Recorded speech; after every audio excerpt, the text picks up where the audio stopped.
हिंदुस्तान और पाकिस्तान के सटे हुए इलाकों में आए दिन बम विस्फोट होते रहते हैं, सोशल मीडिया पर देखने को मिलता है हम लोगों को।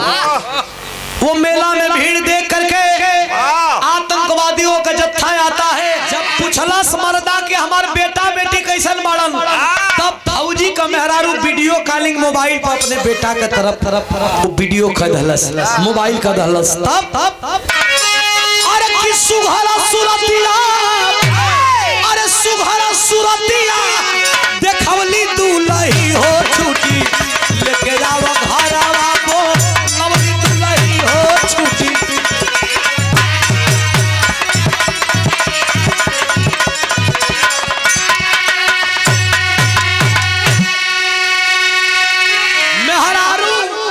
कलश की सैया तो के छोटका बेटा, छोटकी बेटी और बेटा हमार बड़ा याद करे लगे।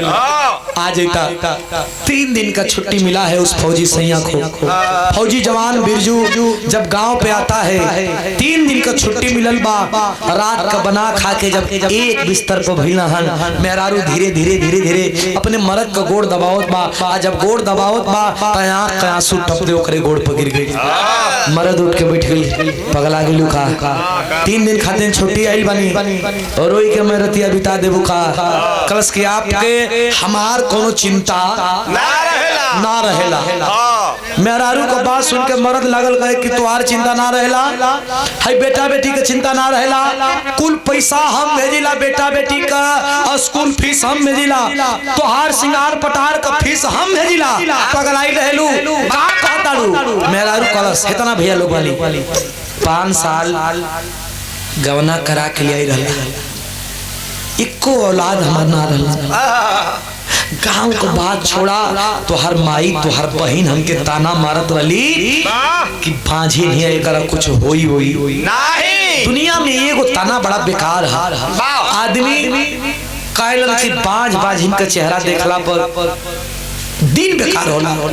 आदमी ई धारणा बना ललन ये सैया बगल में देखिए मानो तो देव नहीं तो कोई शेरपुर के बगल में एक जित्तू बाबा का मझार है, जहाँ मझार पे बहुत मेला लगता है, बहुत भीड़ लगता है। आप लोग गूगल करके देखिएगा, जित्तू बाबा का मझार है जहाँ झीड़ी मेला लगता है। औरत कहती है कि हम वहीं पे माने थे कि हमार गोदी भर जाई, गोदी भर जाई तो के दर्शन करब कहो।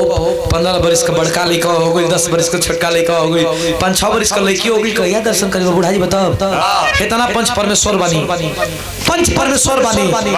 मेहरारू का बात सुन के बिहान भइले वो फौजी अपने बेटा और बेटी के दर्शन कराए बदे चलल हो, चलल बा त भयल कमा।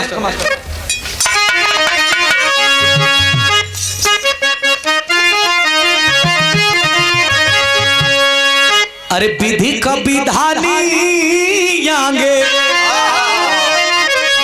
ए भैया केहू के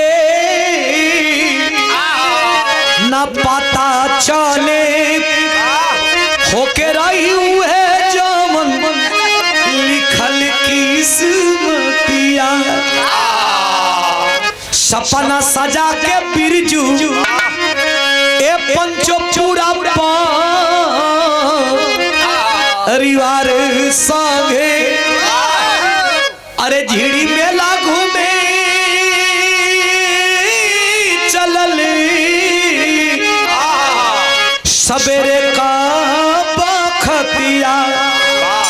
सवेरे का बेला बा 10 बजत बा, अपन बेटा बेटी के दर्शन कराए बदे जब चलना तो चादर उधर चढ़ा के दर्शन वर्शन करा के इतना पंच परमेश्वर बैठल बानी। भैया मेला में खरीदारी करे लगवन, बेटा जौन ची कहे तौन ची की ना, बेटी जौन ची कहे तौन ची की ना। मेहररुआ तनी ठिठोली कदलस कहो सैया आवेला त खाली बेटावा बेटियन के मानेला, हमके ना मानेला। किनो तो हो त खाली बेटा बेटी के लड़के खाली किंतो हो तो बेटा बेटी के कीमत हो, हमके कुछ ना जब का। फौजी सैया फौज का जवान पॉकेट से 500 रुपया निकाल करके अपने औरत शीला को देता है, कहता है शीला जो मन पसंद आए वो खरीद लेना और कम पड़ेगा तो हमको बोलना। छोटी बेटी और छोटा बेटा, छोटी बेटी ज्योति कुमारी और छोटा बेटा मोनू कुमार को लेकर के जाती है कहाँ? एक सिंदूर के दुकान पर जाती है और सिंदूर के दुकान पे एक पुड़िया सिंदूर लेती है, चूड़ी लेती है और मन में सोचती है कि मेरा पति सरहद पे रहता है, जिस सरहद का स्थिति बहुत अच्छा नहीं है। इस सिंदूर को अपने मांग में प्रसाद समझ करके लगाऊंगा। ए भैया ये सोचते भैया, तब तक वही मेलवा में घटना का घटल भैया।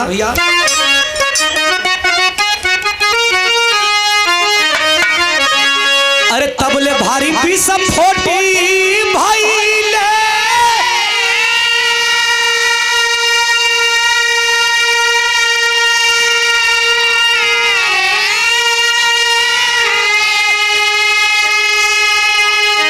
अरे केहू के न पाता चलो, अरे खून से रंगाई गईली धरमी धरतिया।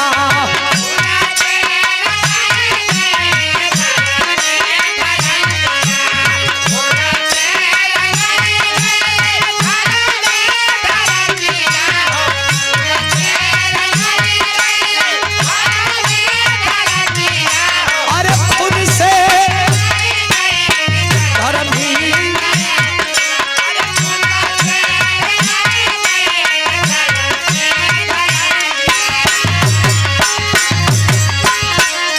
भैया हो हिंदुस्तान और पाकिस्तान के सटे हुए इलाकों में आए दिन बम विस्फोट होते रहते हैं, सोशल मीडिया पर देखने को मिलता है हम लोगों को। वो मेला में भीड़ देख करके आतंकवादियों का जत्था आता है और एक बम को पटक दिया। जब बम के गिरला हो भैया, देखबा लोगों की स्थिति जो दर्शन करने का था, लोगों की स्थिति जो खरीदारी करने की थी, वो स्थिति अब भगदड़ में बदल गई। लोग लगे भागने, अपने अपने जान के ना मोह होला, लोग लगना भागे। जब भागे लगना हो भैया, तो कुछ तो लोग बम का चपेट में आके मरना और जो बम का प्रभाव से दूर रहना वो आपस में लड़ भीड़ के मर गई। स्थिति इतनी भयावह हो गई कि 1 घंटे के बाद जब बम का धुआं छटा है तो लोग अपने को खोजने में पागल हो गए। लोग पूरे मेला में देखते हैं, किसी का सर है तो किसी का धड़ है नहीं, किसी का धड़ है तो किसी का सर नहीं। चिथड़ा उड़ चुका है। शिला का जब मूर्छा टूटल बा, तड़फड़ाती हुई बेटी ज्योति और तड़फड़ाता हुआ बेटा मोनू को लेकर के कुछ दूर पे सोनू को और अपने फौजी सैया को छोड़ी थी आती है। स्थिति वही हुआ, न बेटा का पता है न फौजी पति का पता है। अब तो लाचार होकर के उसी दरगाह की तरफ आंचल फैला देती है। बाबा मत देना रुपया पैसा, बाबा मत देना कुछ बाबा, लेकिन मेरे साथ मेरा सिंदूर मेरा बेटा आया था बाबा, मेरे आंचल में मेरे सिंदूर और मेरे बेटे को डाल दो बाबा। आंचल फैला करके घंटे भर पहले जिसके मांग में सिंदूर लहलहा रहा था, अब सिंदूर पे ग्रहण लगने वाला है। रो रही है, क्या करती है मास्टर?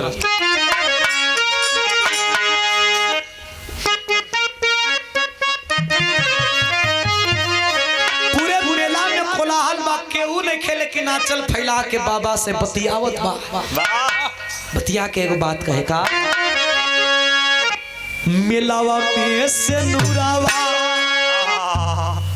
यही मेलावा में से नूरावा मोरे हेराई गईली बाबा।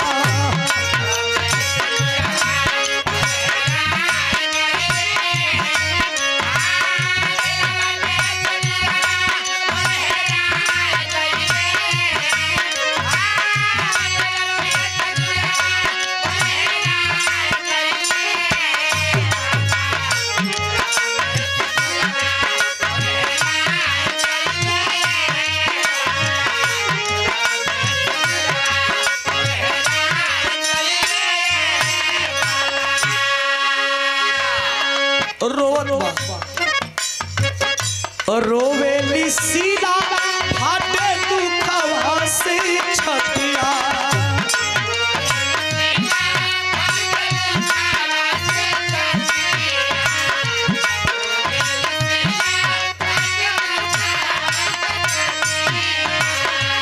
हला विधाता हमके कई सन विपतिया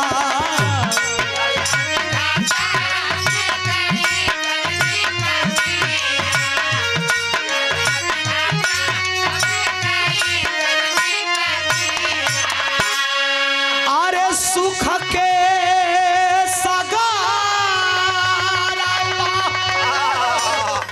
सुखाई गईल बाबा। अरे ना चाहे रुपया पैसा हो बाबा और लगल एक बच्चे को मिला। मैं कोई साधु नहीं, मैं कोई गवैया नहीं, आपका दास हो।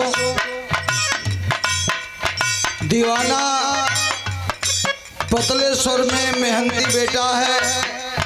मुबारक नहीं होती हर चीज सबको, किसी को दिया धन गरीबी, किसी को मिला नारी संतान सुख तो नबी ने दिया बदनसीबी, किसी को मिला बलियो बुद्धि का सागर। कोई रूप रंग से संवारा गया है, नहीं एक साथ सारे दुनिया में कोई, मगर एक के सांचे में ढारा गया है। गंगा जी का ऊंची बारिया जहाँ से लोग आल्हा गावला गावत रहे। आज हमारे मन में कल हमारे बेटा उदास काहे रही, आदमी के अंदर सोच है क्या हमारे परिवार का सिंगार भैला ललना।